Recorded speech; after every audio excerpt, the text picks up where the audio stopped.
खडकवासला धरणातून सोडलेल्या विसर्गामुळे पुण्यातील टिळक पूल वाहतुकीसाठी बंद। भिडे पुलानंतर टिळक पूल वाहतुकीसाठी बंद।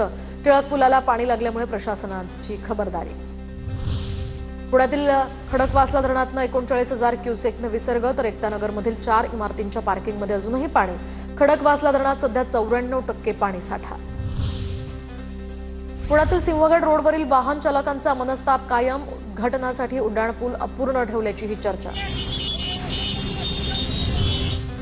आपत्ती व्यवस्थापन कक्षात पुराचं पाणी साचणाऱ्या ठिकाणाची सीसीटीव्हीचं नियंत्रण उपलब्ध नाही। दरम्यान कोट्यवधी रुपयांचा खर्च करून सुद्धा कमांड सेंटर उभं करणाऱ्या यंत्रणा सुस्थितीत नाही। पूरस्थितीमध्ये या यंत्रणा फोल।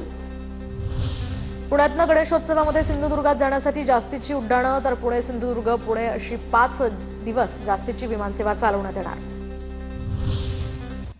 पुण्यात लंपीवरील लशीची प्रतीक्षा। राष्ट्रीय विषाणू संस्थेनं मान्यता दिल्यानंतर लस व्यावसायिक वापरासाठी उपलब्ध होण्याची शक्यता।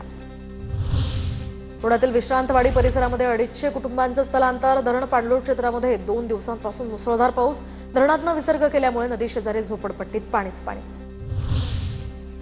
राज्यात 62,000 शाळांमध्ये मोफत डिजिटल शिक्षण, तर पुणे जिल्ह्यातील 4,164 शाळांचा समावेश।